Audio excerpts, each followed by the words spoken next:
قارون نے بہت پیسہ کمایا, فرعون نے بہت عزت کمائی, لیکن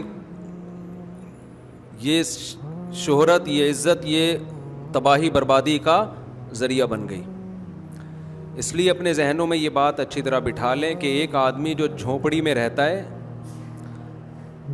سوکھی روٹی بمشکل گزارا ہوتا ہے, دنیا میں کوئی اسے نہیں جانتا, لیکن اس نے اللہ کو راضی کیا ہوا ہے.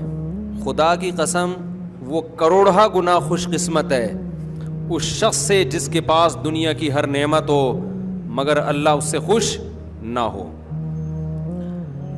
کیونکہ آج کل نا یہ دنیا میں لوگوں کی ٹریولنگ ولاگس اور یہ سب چیزیں دیکھ دیکھ کے نوجوانوں کی کھوپڑی آؤٹ ہونا شروع ہو جاتی ہے. وہ سمجھتے ہیں یار پیسہ پیسہ کماؤ, پیسہ کماؤ. کمائے, کسی نے منع نہیں کیا آپ کو. اصل کیا ہے؟ تلک الدار الآخرۃ نجعلها للذین لا یریدون علوا فی الارض ولا فسادا. قارون جب اپنے خزانوں کے ساتھ نکلا اور روب اور دبدبے کے ساتھ, تو دنیا پرستوں نے کہا یا لیت لنا مثل ما اوتی قارون, ہائے کاش ہمیں بھی ایسا پروٹوکول ملتا.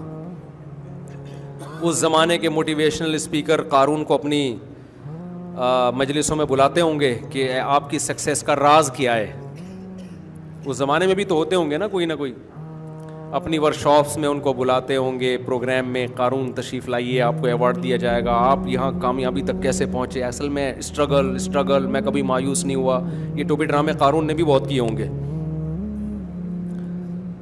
اور موسیٰ علیہ السلام سے پوچھا جاتا ہوگا معاذ اللہ آپ کی ناکامی کا سبب کیا ہے. نہ آپ کے پاس پیسہ ہے, نہ کوئی خاص ٹریولنگ ہے, صرف ایک دفعہ مدین گئے تھے, وہ بھی کسی کیس میں, ٹھیک ہے نا, قتل کا مقدمہ چل رہا تھا, تو فرعون کے خوف سے مصر چلے گئے اور پیدل سفر اتنا لمبا, اور وہاں 10 سال بکریاں چرائی ہیں. تو اس زمانے کے موٹیویشنل اسپیکر بتاتے ہوں گے کہ دیکھو سکسیس قارون کے پاس ہے, اور اسٹرگل تھی, اور ساتھ جو کامیاب انسانوں کی ساری صفات کس میں تھیں, قارون میں پائی جاتی تھیں. اور موسیٰ علیہ السلام کے پاس تو نہ اسٹرگل ہے, پیسے کمانے کی اسٹرگل, اور غلطی سے قتل بھی ہو گیا, کیسز ہیں تو ناکام معاذ اللہ. لیکن اللہ کیا کہہ رہا ہے, کون کامیاب تھا بھائی؟ حضرت موسیٰ کا. کیوں؟ اللہ ان سے کیا تھا, خوش تھا. فرعون سے اللہ خوش نہیں تھا. تو آج بعض دفعہ لوگ اپنے بچوں کو یہ سوچ کے مولوی بنانے لگے ہیں کہ ہمارا بچہ بھی شاید کوئی 4 شادیاں کر لے اس بہانے. تو یہ خوب اچھی طرح ذہن میں بٹھا لیں کہ بار بار قرآن و سنت سے ہمیں پتہ چلتا ہے کامیابی صرف اللہ کی رضا کا نام ہے.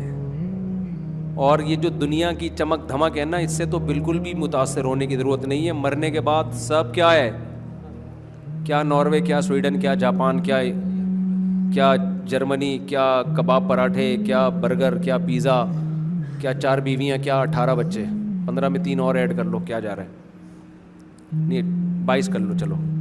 تو یہ سب کیا ہونے والا ہے؟ تو اللہ خوش ہے تو بھائی سب سیٹ ہے, اللہ خوش نہیں ہے تو سب کیا ہے. تو اس لیے ان چیزوں کو اگر کرو بھی تو اللہ کی رضا کے لیے.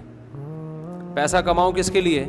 اللہ راضی ہوگا. اللہ کو اوپر والا ہاتھ نیچے والے ہاتھ سے زیادہ پسند ہے. تو اوپر والا ہاتھ جب پیسہ ہوگا تو بنے گا نا, ورنہ تو ادھار ہی مانگتا رہے گا.